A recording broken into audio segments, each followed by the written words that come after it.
감사합니다. 하나님의 말씀 마태복음 13장 44절에서 46절까지의 말씀을 함께 보겠습니다.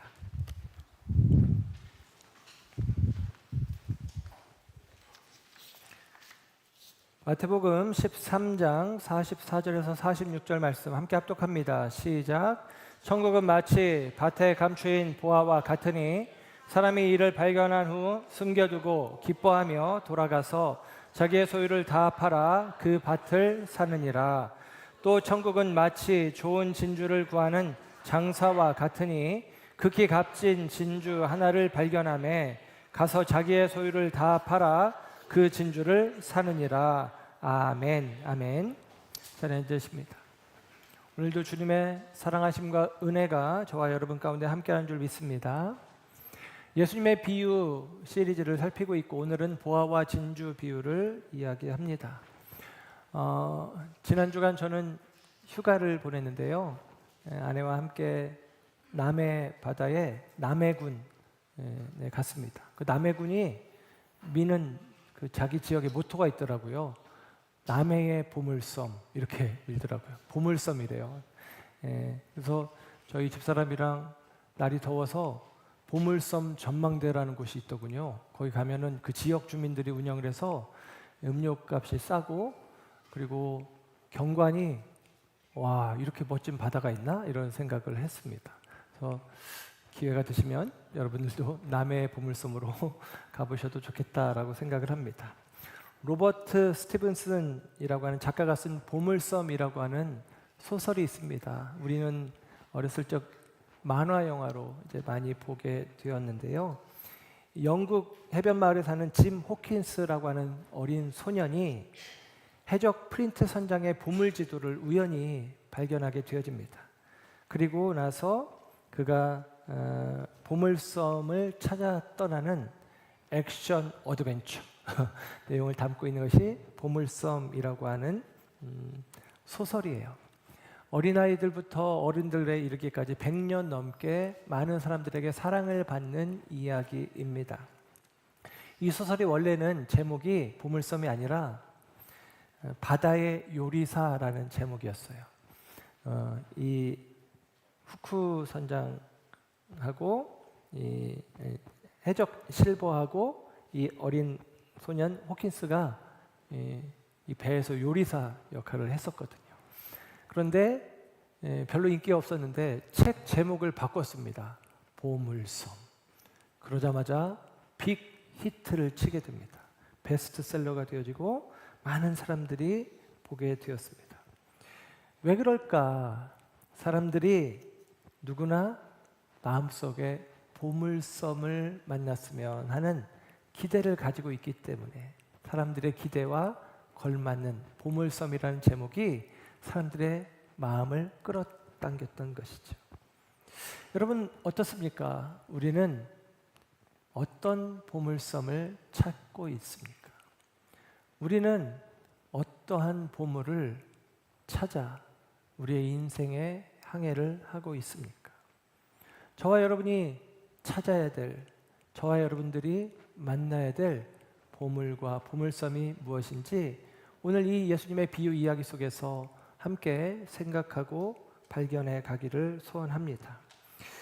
오늘 본문 말씀 속에서는 예수님이 비유의 이야기를 해주는데 예수님의 마태복음 13장에 있는 천국 비유 가운데 5번째 비유, 6번째 비유가 함께 기록이 됩니다. 지난 시간에 살폈던 겨자씨 누룩 비유를 이른바 트윈 패러블, 쌍둥이 비유라고 해요. 같은 내용을 다른 이야기로 담고 있는 거죠.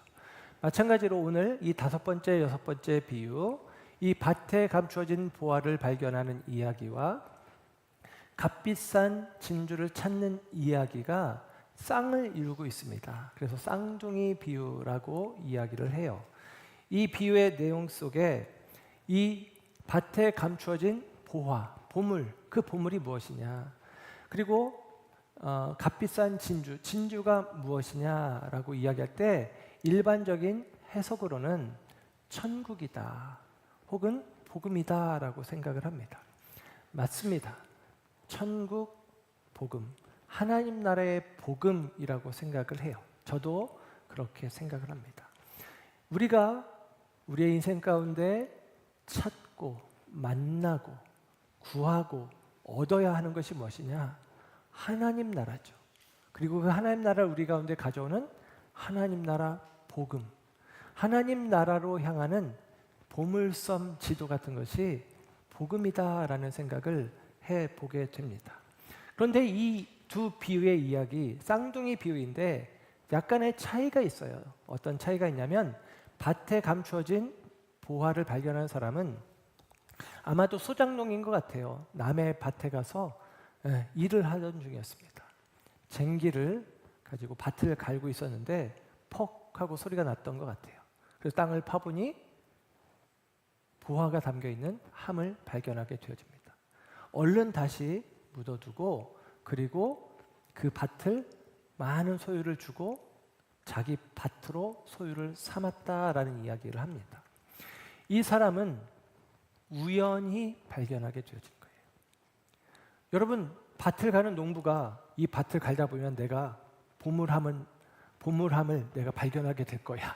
이런 마음으로 밭을 갈고 땅을 파는 사람들이 있을까요? 그렇지는 않죠. 그냥 하루 일당을 위해서 혹은 수작농이니까 농사 지어야 되는 상황 속에서 일을 하다가 우연찮게 자기에게 발견이 되어진 것입니다. 그래서 뜻밖의 만남으로 발견하는 경우, 우연히 발견되어지는 경우가 밭에 감추어진 보화의 비유예요. 반면에 진주 장사의 이야기는 이 진주 장사는 아마도 도매인인 것 같아요. 진주를 사서 비싼 값에 되파는 일을 하고 있는 사람인 것으로 여겨집니다. 근데 그가 이 일을 하기 위해서 진주를 찾아 나서는 거죠. 이왕이면 값이 비싼 품질이 좋은 진주를 찾아야 더 비싼 가격에 더 많은 이익에 진주를 팔 수가 있습니다. 그러니까 이 사람은 찾고 찾아다녔던 사람인 거예요. 두 가지 경우가 다릅니다. 그러나 한 가지 동일한 것은 이 진주를 혹은 이 보화를 자신들이 만났을 때, 발견하게 되었을 때 이 복음을 발견한 사람들의 특성과 행동이 똑같다라고 하는 사실입니다. 한 사람은 우연히, 한 사람은 찾다가, 그래서 그들이 이 보화를 발견하는 과정은 다르지만, 이유는 다르지만 그 보화를 만난 이후에 하는 행동은 똑같다라고 하는 사실이죠. 어느 날 우연히 예기치 못하던 존재인 복음을 만나는 경험이 우리 가운데 있을 수 있습니다.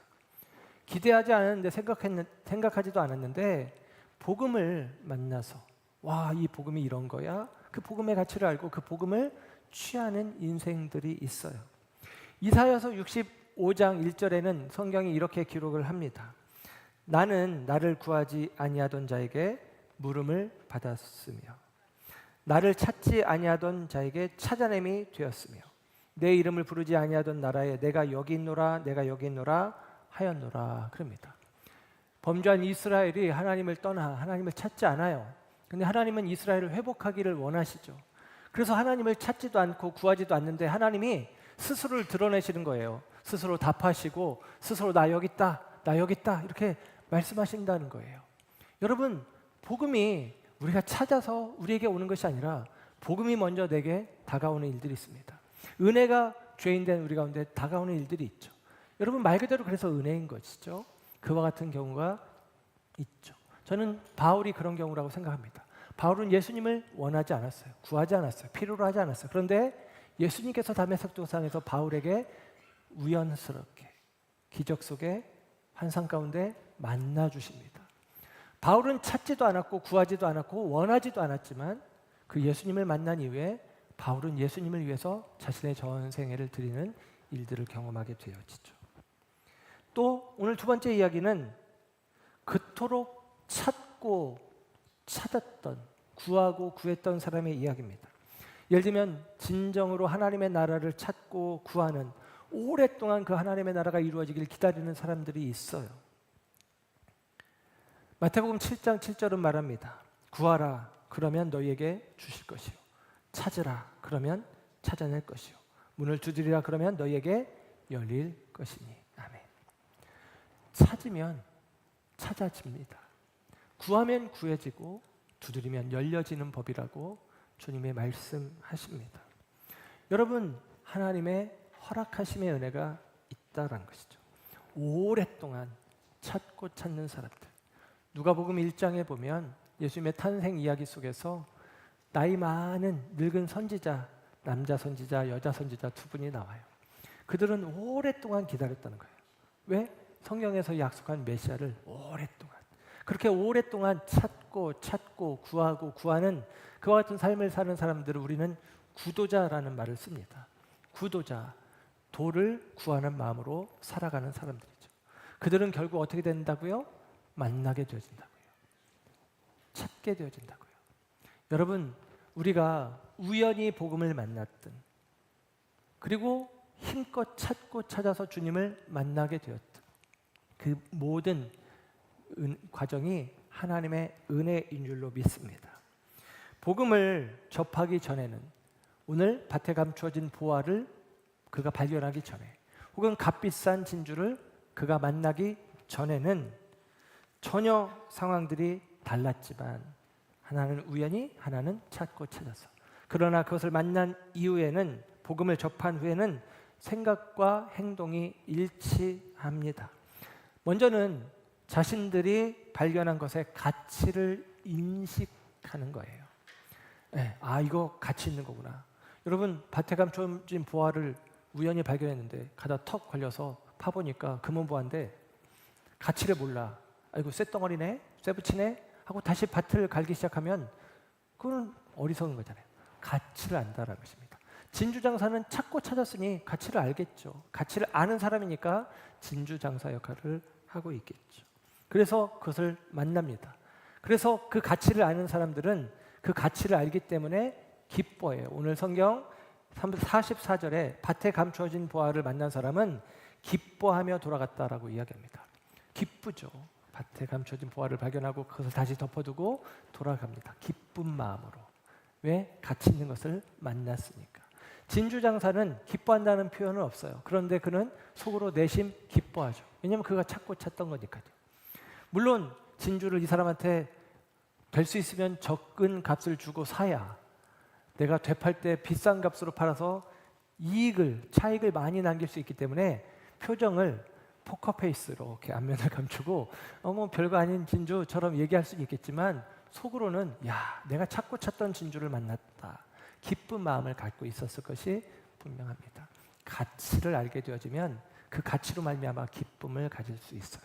하나님 나라 복음의 가치를 알게 되면 기쁨을 우리가 얻을 수 있다라는 것입니다. 그리고 이 보화를 만난 사람은 두 번째 이 보화를 그것을 가지기로 결심합니다. 그리고 세 번째 그 보화를 갖기 위해서 값을 지불해요. 모든 소유를 팔았다라고 이야기합니다. 13장 44절 자기 소유를 다 팔아 그 밭을 샀느니라. 46절 자기의 소유를 다 팔아 그 진주를 샀느니라. 그럽니다. 다 팔아서 그것을 소유했다라는 것입니다. 결국은 어떻게 했다? 그 보화를 내 것으로 삼았다라고 이야기를 합니다. 여러분, 이 과정이 우리 가운데도 필요해요. 먼저는 가치를 인식하는 것입니다. 상인이 진주의 가치를 인식하는 것은 말씀드린 대로 자연스러워요. 왜냐하면 그는 진주 장사고 값어치를 아는 사람, 평가할 수 있는 사람이기 때문이죠. 계속같이 찾아온 이유도 그것 때문입니다. 그러나 농부는 진주 보화를 찾지 않았죠. 그러나 바보라도 금은 보화의 가치는 알고 있습니다. 가치를 알고 있다라는 것이죠. 여러분, 저와 여러분 어떻습니까? 우리에게 발견되어진, 내가 우연히 발견한 하나님 나라 복음이든 내가 구도자의 마음으로 찾고 찾아서 만난 하나님의 복음이든 하나님 나라의 복음이든 이것의 가치를 저와 여러분들이 제대로 알고 있습니까? 성경에는 진주가 가치 있는 보석이라고 성경이 이야기하는 것 같아요. 요한계시록에 보면 진주로 된 문 이야기가 나와요. 새하늘, 새 땅, 예루살렘이 진주문이라고 이야기를 해요. 그리고 진주라는 표현이 잠언서에 4번 등장합니다. 잠언서에 4번 등장하는데 이 잠언서에 등장하는 진주는 값비싼 보석을 이야기하는 거예요. 실제로 로마 시대의 보석 가운데 진주가 가장 값비싼 보석 중에 하나였답니다. 그래서 이 율리우스 황제 같은 경우는 진주를 귀부인들만 사용할 수 있도록, 귀족들만 사용할 수 있도록 했대요. 왜냐하면 이게 사치품이 되어서 진주에 대한 어떤 수요가 많이 늘어나면서 그것을 법으로 제한을 하기도 할 정도로 그렇게 진주가 귀하다는 것입니다. 그런데 잠언서에서 진주는 어떤 의미로 나오냐면 진주와 지혜를 비교해요. 진주와 현숙한 아내를 비교해요. 그래서 진주보다 지혜가 낫다, 진주보다 현숙한 여인이 낫다라는 거예요. 진주가 가장 값진 것인데 그거보다도 더 값진 것은 지혜야. 진주가 가장 값진 보석인데 그거보다 더 귀한 것은 현숙한 여인이야 라고 이야기를 해줍니다. 여러분, 오늘 성경 이야기 속에서 여러분 밭에 감춰진 보화 혹은 값비싼 진주, 그것 자체를 이야기하는 게 아니라 그것이 이야기하는 게 뭐다고요? 지혜죠. 우리로 하여금 하나님의 마음을 알 수 있는, 그리고 하나님 나라를 얻을 수 있는 진리를 담고 있는, 지혜를 담고 있는 하나님 나라 복음, 그것을 우리에게 이야기합니다. 그것의 가치를 우리가 알아야 하겠다라는 생각을 해봅니다. 성경 사본 중에 가장 중요한 사본은 사회사본이라고 이야기해요. 성경 공부 때 말씀을 드렸었는데요. 사회사본이 있기 전에 우리가 보고 있는 성경책은 이른바 마소라 사본이라고 하는 그 사본을 우리가 번역해서 우리가 보고 있는 것입니다. 마소라 사본은 지금부터 1000년 전에 만들어진 성경책이에요.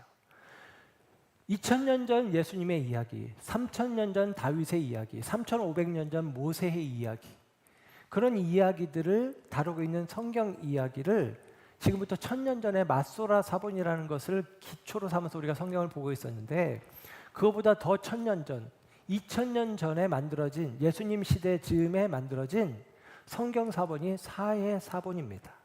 1947년에 한 베두인 유목민 소년이 잃어버린 양을 찾아다니다가 쿰란 지역의 동굴에 돌을 던졌어요. 왜냐하면 들어가려니까 무섭기도 하고 귀찮기도 하고, 돌을 던졌는데 퍽 하고 항아리 깨지는 소리가 난 겁니다.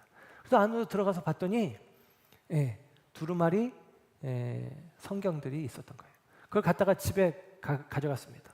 그리고 벽에 걸어놓고 이 소년이 생각을 했어요. 가죽으로 신발끈을 만들까? 가죽 신발끈을 만들어서 쓸까라고 생각했다가, 그래도 이 두루마리에 뭔가 글씨 같은 게 써 있으니까 이걸 시장에 갈 기회가 있을 때 가지고 와서 시장에 팔았습니다. 65달러에 팔았대요. 근데 나중에 이 두루마리 중에 하나, 여러 개 두루마리 중에 한 개가 1954년에 경매를 통해서 팔렸는데 그 가격이 그 당시 가격으로 25만 달러였답니다. 지금의 돈으로 환산하면 340만 달러, 한 4, 50억 정도 되는 그런 가치가 있다는 거예요. 1950년대에 그렇게 팔렸는데 여러분, 오늘날에는 얼마일까? 더군다나 성경의 가치, 그 성경 원본에 가까운 성경이라고 하면 어마어마한 가격일 거예요. 그런데 그걸 가지고 이 소년은 뭘 하려고 했다고요? 가죽 신발끈을 만들어서 사용할까라고 생각했던 것이죠. 가치를 모르면 그렇게 허비해 버릴 수 있습니다. 가치를 알면 여러분, 그것을 우리가 취하고자 하는 마음이 생길 수밖에 없죠. 그래서 이 가치를 아는 것이 중요합니다. 저와 여러분 가운데 하나님께서 은혜 베푸셔서 하나님 나라 복음의 가치를 알게 하는 그와 같은 열린 눈, 열린 귀 허락하시기를 주님의 이름으로 축복합니다. 이 하나님 나라 복음을 발견한 사람은 즉시로 이 보화를 사기로 결심합니다. 여러분, 하나님 나라 복음을 저와 여러분이 우연히 만났든 찾고 찾아서 만났든 그 복음을 여러분이 만났다면 이것을 사기로 결심해야 돼요. 물론 이것을 사기로 결심했을 때 여러 장애들이 있습니다. 예를 들면 밭에 감추어진 보화를 발견하고 다시 숨겨두고 그 밭을 사겠다고, 보화를 산다고 하면 안 되잖아요. 밭을 사겠다고 이야기하는 사람에게 가족들이 당신 미쳤어? 아니, 집을 팔아서 땅을 산다고, 밭을 산다고? 당신 제정신이야? 친구들이 야, 너 좀 이상하다, 너 제정신이냐? 이런 이야기를 들을 수 있겠죠. 그런데도 불구하고 이 사람은 그 밭에 감춰진 보화를 알기 때문에 값을 지불하고 살 마음이 있는 것이죠. 여러분, 복음을, 하나님 나라 복음을 우리가 취하려고 할 때 여러 장애물들이 생겨요. 하나님 나라 복음에 합당하게 살아가야 되는 요구가 우리 가운데 생기고, 우리의 생활 방식이 바뀌어야 되는 것이고, 때로는 그 하나님 나라 복음이 하나님 나라의 열매로 되어지기까지 많은 시간과 노력이 우리 가운데 필요할 수도 있습니다. 그래서 우리는 그것을 주저할 수도 있지만 아니에요. 하나님 나라 복음이 우리 가운데 들려졌을 때, 발견되었을 때 그것을 사기로 결심하는 마음들이 우리 가운데 있기를 축복합니다.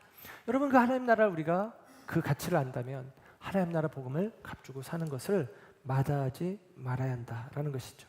그리고 오늘 이 두 비유 속에서 밭에 감춰진 보화를 발견한 사람, 그리고 값비싼 진주를 발견한 진주 장사는 자기의 소유를 다 팔아 그 소유를, 보물을 샀다라고 이야기합니다.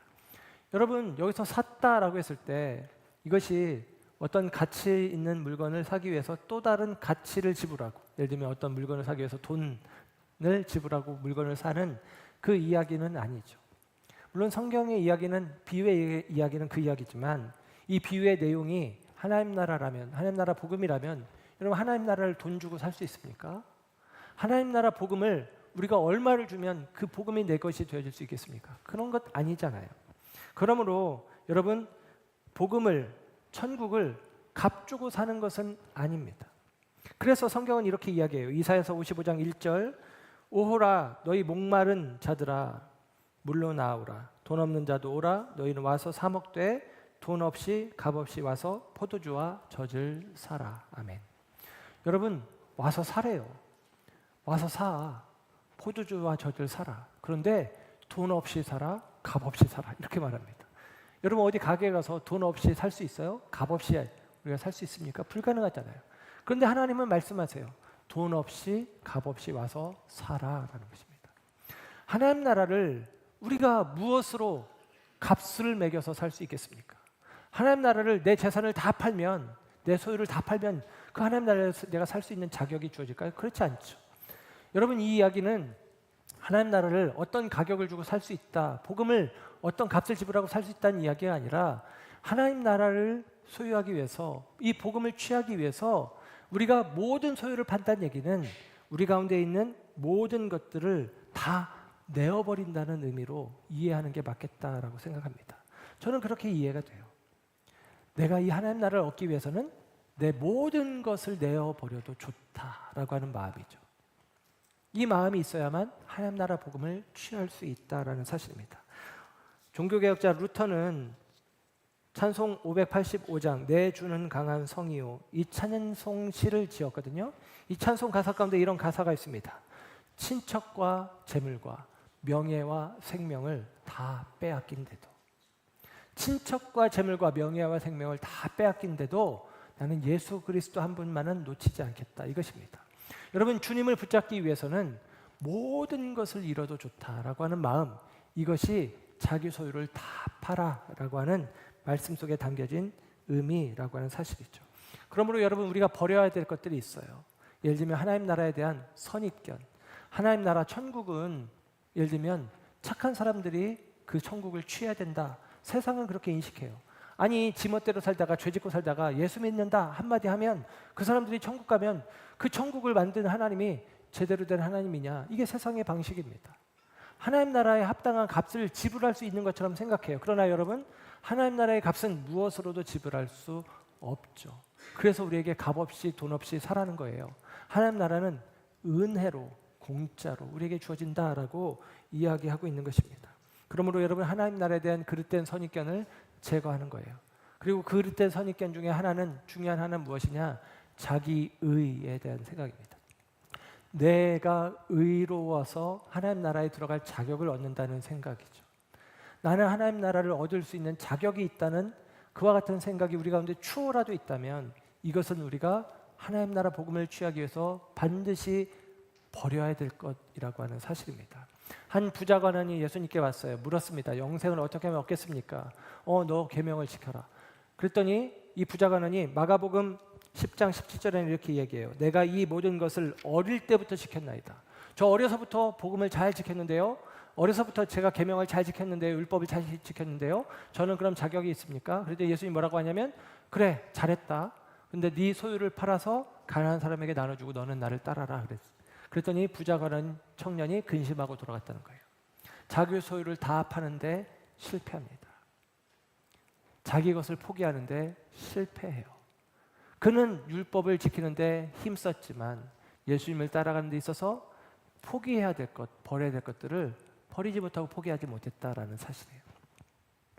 자기는 계명을 잘 지켰으니까, 율법을 잘 지켰으니까 자격이 있다라고 생각했던 것입니다. 그 자신의 이것이 포기되지 않는다면 은혜로 주어지는 하나님의 나라를 우리는 절대 얻을 수 없다라는 사실이죠. 가치를 알고 결단하고 자기 소유를 다 팔아 그 하나님 나라 복음을 취하려고 하는 사람은 결과적으로 그 물건을 자기 것으로 얻게 되어집니다. 소유하게 되고 점유하게 되었다라는 사실입니다. 오늘 저와 여러분이 이와 같은 마음으로 하나님 나라 복음을 취하고자 한다면 우리는 그것을 얻게 되어질 거예요. 그 하나님 나라의 의미는 무엇일까요? 예수님이 이 땅에 오셔서 이렇게 말씀하십니다. 내가 온 것은 생명을 얻게 하고 더 풍성히 얻게 하려 함이라. 저와 여러분이 하나님 나라를 취한다면, 그 복음을 취한다면 우리는 생명을 얻고 나아가 더 풍성한 것들을 얻고 누리게 될 것입니다. 물론 이 풍성함에 대해서 우리는 퀘스천 마크를 달고 있죠. 예수 믿어도 풍성하고 부유해지지 않는 느낌을 갖기도 합니다. 그러나 여러분, 우리가 예수님을 믿는다는 것은 그 안에 있는 풍성함을 얻는 거예요. 오해하는 경우도 있습니다. 예수 믿는 것은 예수님 안에 있는 궁핍을 내 삶에 끌어들이는 것, 예수님 안에 있는 문제를 내 삶에 끌어들이는 것으로 생각하는 경우들도 있습니다. 예수 믿으면 희생해야 돼. 예수 믿으면 포기해야 돼. 예수 믿으면 십자가를 져야 돼. 이런 식으로 우리가 생각을 해요. 맞습니다. 우리가 생각하는 풍요로움이 물질로 이야기하면 예수 믿는다고 해서 그 물질적인 풍요가 우리 가운데 오는 것은 아닌 경우들이 많아요. 그러나 여러분, 예수님을 믿는 것이 우리의 인생 가운데 영적인 풍요가 되어진다는 사실을, 그 부활을 만난 사람은 기뻐한다는 사실을 여러분 믿으시기 바랍니다. 적어도 저는 그래요. 제가 예수 믿었다고 해서 풍족해지고 넉넉해지고 부유해지진 않았습니다. 그럼에도 불구하고 제 안에는 말할 수 없는 풍요가 있어요. 누구에게도 당당하게 말할 수 있는 만족함이 있습니다. 이것을 영적인 부요함이라고 이야기하겠죠. 주님께서는 제 잔을 넉넉히 채워주셨습니다. 내 잔이 넘치나이다.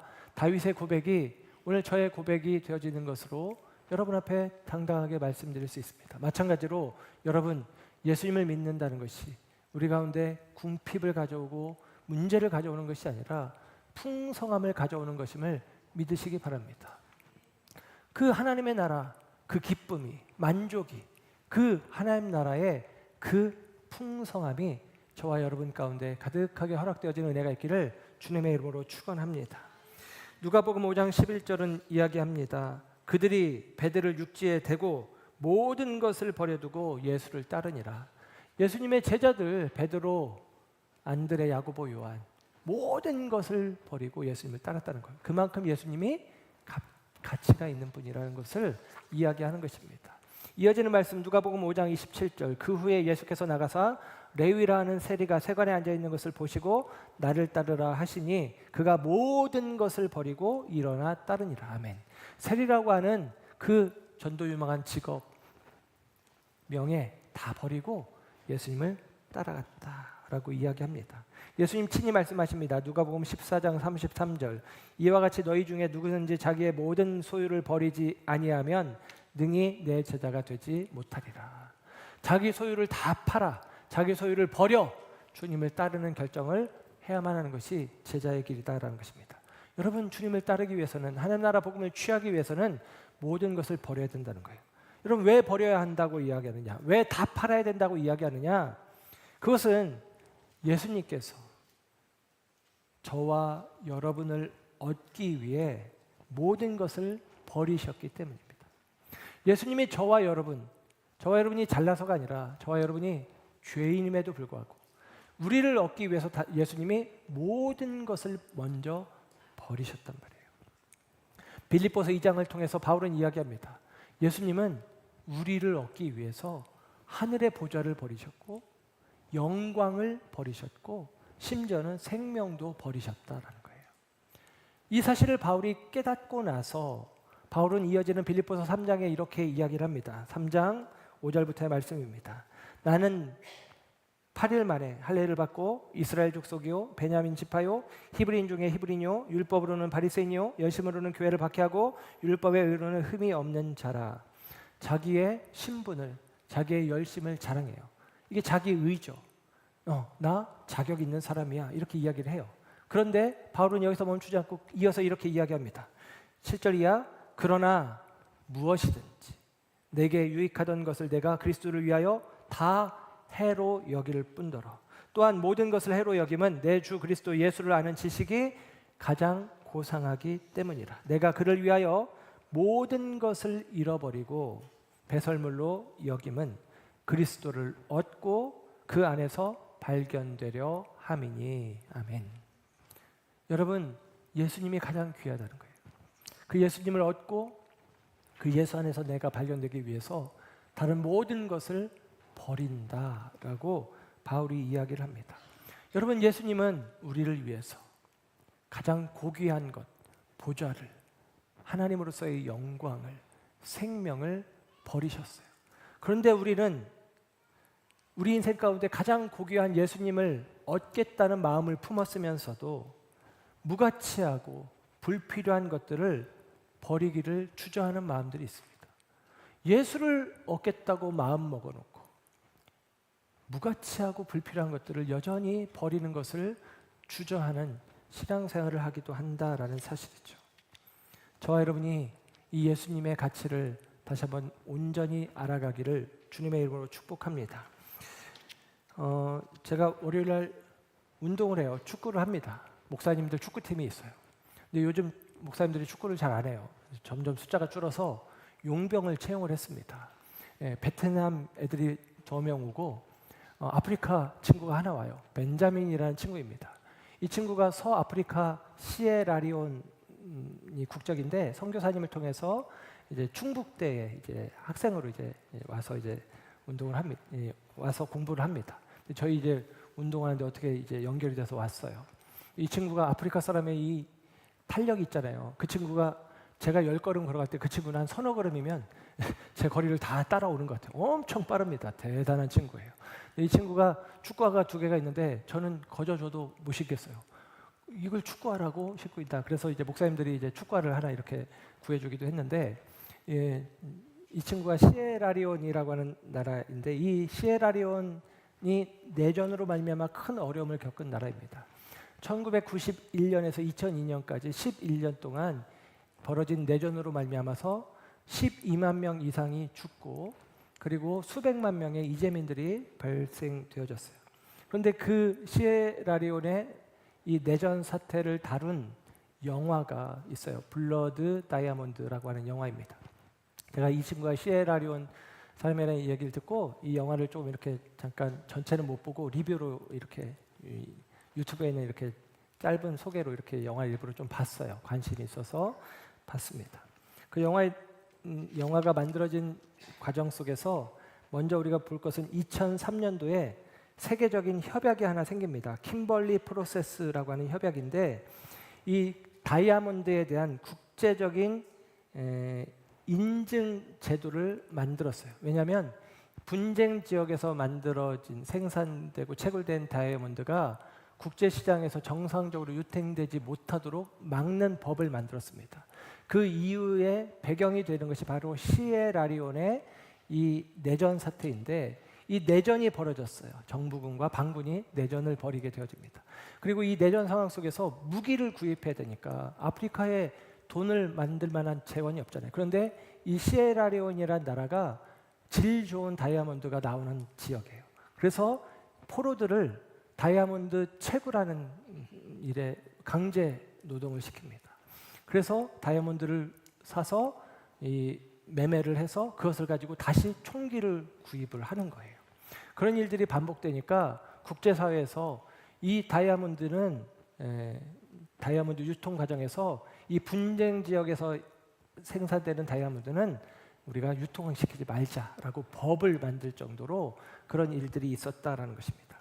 실제로 이 시에라리온에서 이 내전 사태 속에서 마을을 습격해서 온 마을 사람들을 다 죽이는 일들이 있기도 하고, 그리고 강제로 사람들을 데려다가 이 다이아몬드 채굴하는 일을 시키기도 하고, 어린 아이들을 데려다가 어린 아이들을 용병으로 만들어요. 마약을 먹이고 총을 쥐어줘서 사람들을 죽이는 일들을 시키기도 합니다. 그리고 공포 분위기를 조성하기 위해서 사람들 팔을 잡히면 잘라버려요. 그래서 실제로 그 친구 이야기를 들어보니까 자기 동네에도 팔 잘린 사람들이 많다는 거예요. 그 내전 때문에 팔이 잘려진 사람들이 많이 있다라고 이야기를 합니다. 여러분, 그런 내용을 다룬 영화가 블러드 다이아몬드예요. 여러분, 그 영화를 보면서 이런 생각을 하게 되는 거예요. 수많은 사람들의 피로 얼룩진 그 다이아몬드, 수많은 사람들의 피로 얼룩진 다이아몬드를 아름답다라고 하면서 우리는 목에 걸기도 하고 손에 끼기도 하고 하는 일들이 있다라고 고발하는 듯한 그런 느낌을 받습니다. 여러분, 죽은 사람들의 피로 얼룩진 다이아몬드가 여전히 아름답냐라고 우리에게 묻는 것 같아요. 여러분, 그런 다이아몬드는 그 정말로 안타까운 희생들로 만들어진 그 다이아몬드는 우리가 아름답다라고 여길 수 없을 것 같아요. 반면에 똑같은 피 흘림이 있는 다이아몬드, 보화가 있습니다. 그것은 우리가 믿는 바 예수님이시죠. 예수님은 당신의 피를 흘려서 우리를 위하여서 하나님 나라의 보화가 되어주신 분입니다. 그분을 우리가 믿음으로 말미암아 우리는 아름다운 하나님의 나라를 소유하게 되어진다라고 하는 사실입니다. 희생의 대가가 가치 없는, 오히려 그 가치를 상실하게 하는 경우도 있지만, 예수님처럼 그 예수님이 당신의 희생을 통해서 우리 가운데 생명된 보물이 되었다는 사실을 우리는 생각해 보게 됩니다. 여러분, 그 하나님 나라의 가치를 담고 있는 예수 그리스도라는 복음을 저와 여러분들이 발견하고 그것들을 취하기를 힘쓰는 우리 모두가 되기를 소원합니다. 천국 비유의 이야기를 다시 한번 정리해 볼게요. 첫 번째 천국 비유는, 마태복음 13장에 있는 천국 비유는 하나님께서 씨앗으로 천국을 우리 가운데 가져오십니다. 두 번째 비유, 가라지 비유는 하나님의 반대자 마귀요 사탄이 하나님과 반대편에 서서 하나님 나라를 방해하는 가라지 씨를 뿌리는 일들이 있습니다. 그것과 발맞추어서 오해하고 그리고 그릇된 마음을 가지고 겨자씨와 누룩을 넣지 말아야 될 불순물을 내 삶에 끌어들이는 어리석은 인생들이 있습니다. 반면에 그 하나님 나라의 가치를 제대로 알고 오늘 그 하나님 나라의 복음을 취하기 위하여 여러분, 자기의 모든 소유를 파는 결단을 가지고 이 하나님 나라 복음을 취하고자 힘쓰는, 애쓰는 믿음의 사람들이 있다라는 것입니다. 이 보화와 진주의 비화가 바로 그 하나님 나라 복음을 취하기 위하여 오늘도 믿음의 걸음을 달려가는 저와 여러분을 향한 권면의 이야기인 줄로 믿습니다. 여러분, 보물은 이미 우리 안에 있어요. 내가 예수님을 믿었다면, 예수님을 영접했다면 그 하나님 나라 복음, 그 복음 자체이신 예수님, 보물이신 예수님이, 그 희생의 보물 되신 예수님이 내 안에 있는 것입니다. 고린도후서 4장 6절에 바울은 이야기합니다. 그리스도의 얼굴에 있는 하나님의 영광을 아는 빛이 우리 가운데 있다는 거예요. 우리 가운데 있다는 것입니다. 15세기에 일본의 선승인 이규라고 하는 승이 있는데, 이분이 이제 돌을 잘 닦고 있는데 한 떠돌이 중이 시비를 겁니다. 이규에게 시비를 걸어요. 불법이 어디 있느냐 이렇게 물어요. 여기서 말하는 불법은 죄 짓는 불법이 아니고 불교의 법도, 부처의 법도가 어디 있느냐 이렇게 물었습니다. 그랬더니 이규가 내 가슴 속에 있다라고 이야기를 합니다. 내 가슴 속에 있다. 그랬더니 이 떠돌이 중에 화를 내면서 칼을 들이밀고 이렇게 말합니다. 그래? 그렇다면 네 가슴을 한번 열어보자. 네 가슴을 한번 열어보자. 그랬어요. 이때 이규가 이러한 식구로 대답을 합니다. 벚나무의 가지를 부려뜨려 봐도 그 속엔 벚꽃이 없다. 그러나 보라, 봄이 되면 얼마나 많은 벚꽃이 피는가. 여러분, 우리 안에 예수님이 없는 것처럼 여겨지는 때가 있어요. 사람들이 우리를 바라보면서 네가 예수 복음을 가진 자인데 뭐 네 삶이 그래.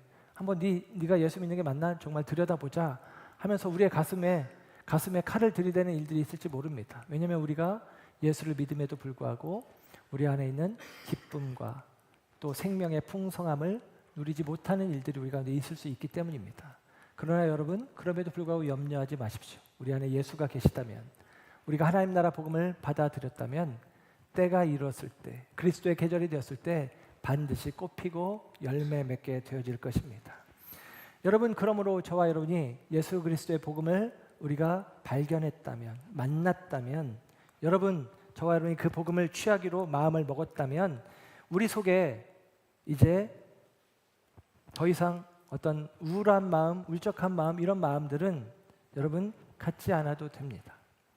이전에 알지 못했던 평안과 자유, 기쁨, 감사, 든든함, 이런 것들이 우리의 마음을 채우게 되어지는 것입니다. 물론 우리가 예수 믿고 나도 한숨을 쉴 때가 있고, 우리가 예수 믿고 있음에도 불구하고 문제를 만나고 어려움을 경험하는 일들도 우리 가운데 있을 수 있습니다. 그러나 여러분, 이미 우리 안에 예수라는 보물을 가졌다는 사실을 잊지 마시기 바랍니다. 슬픔과 고통의 계곡 속에 우리가 있어서 내 안에 있는 보화가 잘 보여지지 않는, 경험되지 않는 일들을 만날 수도 있습니다. 그런 일들이 있을 수 있죠. 그러나 여러분, 우리의 인생의 슬픔과 고통이 만든 틈, 그 슬픔과 고통이 내 인생을 조각내고 깨뜨리고 갈라지게 했을 때 여러분, 하나님의 은혜의 빛이 비춰지면 내 안에서 반짝반짝 빛나는 예수라는 보화를, 하나님 나라 복음이라는 그 반짝이는 보화를 저와 여러분들이 비로소 알게 되어질 것입니다. 그러므로 여러분 기억하십시오. 하나님 나라 복음이 저와 여러분들이 찾고 구하고 취해야 되는 것입니다. 그것이 우리 가운데 있다면 우리의 인생 가운데 때로 문제와 어려움이 있더라도 염려하지 마십시오. 반드시 그 보화는 빛날 것입니다. 반드시 그 보화를 가진 자들은 생명을 얻게 되고 풍성이 얻게 되어질 것입니다. 이 복이, 이 은혜가 저와 여러분 가운데 있어지기를 주님의 이름으로 축원합니다. 기도하겠습니다.